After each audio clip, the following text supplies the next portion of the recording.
Hi friends, welcome to the Unit 5 Day 4 notes. You may notice that the Unit 5 Day 4 notes does not look like the notes in your packet. I don't like the examples that it gives, and most of the questions in Delta Math are specifically over these sorts of word problems with the inequalities. This is called linear programming. With linear programming, you're given a real-life example, and you have to find constraints that give more than one possible solution. So the idea behind this is that you're looking at kind of the best case scenario or the worst case scenario in these different situations. So with this particular problem, what I would like for you to do is go ahead and pause the video and copy down this on a blank sheet.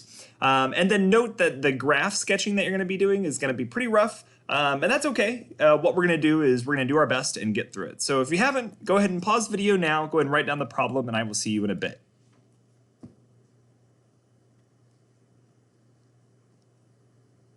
All right, so what I want to do right now is figure out the two different inequalities that separate the kind of the scenarios or situations I'm talking about. So if you haven't, read through the problem. What you'll notice is that it talks about tacos and burritos. It even tells us that X is the number of tacos, Y is the burritos. It also shows in this inequality that it's set as Y is greater than or equal to, and then that's actually a drop-down box in Delta Math, so you can switch that between greater than or equal to, less than or equal to. Starting out, it says I only have enough supplies, Colton only has enough supplies to make at most 120 tacos or burritos. And we know that the tacos and burritos are X and Y. So that means that that X plus Y is going to be, less than or equal to, what is that, 120. So if I need to, I need to convert this into y equals. So what I'm going to do is I'm just going to subtract x on both sides because I need it in terms of y. And I get y is less than or equal to, looks like that's negative x plus 120. So I'm saying negative x here because this will help me identify the graph. So here I would switch this drop-down box to be less than or equal to, and then here I would type in negative x plus 120. It would automatically graph it for me. That's right, automatically. And then I have, so here for this first one, you would change that drop-down box and you would just type in negative x plus 120, hit plot. And so when you hit plot, then the switch shade icon or button turns on. So what you can do then at that point is switching the shading if it's shading incorrect. So it won't actually shade it correctly based upon the symbol. You have to click switch shading in that case. All right, so the next one talks about selling the tacos and the burritos, and we know that he wants to make at least $540 worth of tacos and burritos. Sell at least. So with that being said, what I'm going to do is now for each taco I get $3.75. So that's $3.75. So 3.75x. Plus, I get $6 for each, or sell $6 for each burrito, and then I need at least 540. So at least is going to be greater than or equal to 540. So again, I'm gonna get this in terms of y.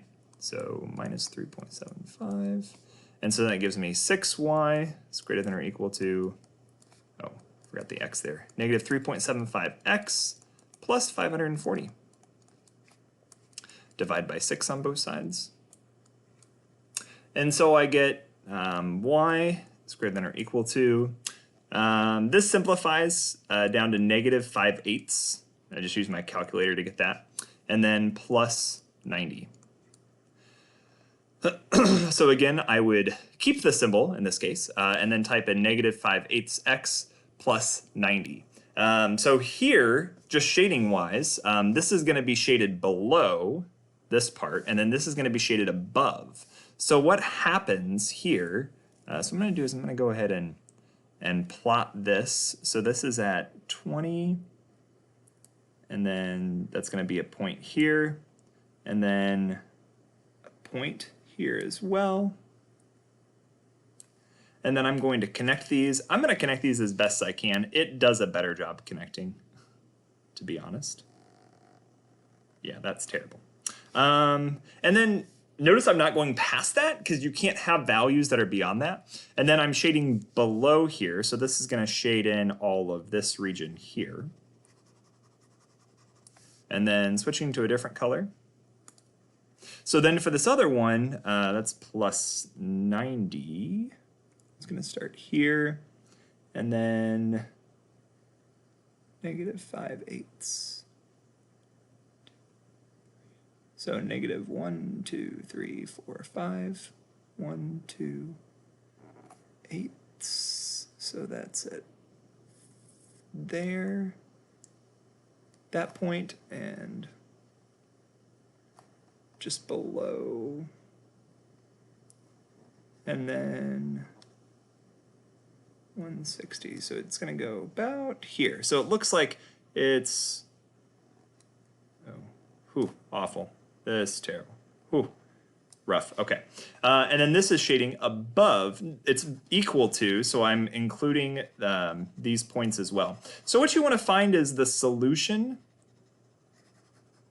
The solutions are where both parts are shaded. So that's going to be this part here where they're both shaded. And then at the bottom, it's below where I was able to clip the image. It asks for a possible solution, so you just can put in any points here. What I would recommend doing is just finding a point either along the y-axis or the x-axis that's easiest to see. But as long as your point is inside the shaded area, you're good to go. If you have any questions, please reach out to me. I hope you have a wonderful day. Bye, friends.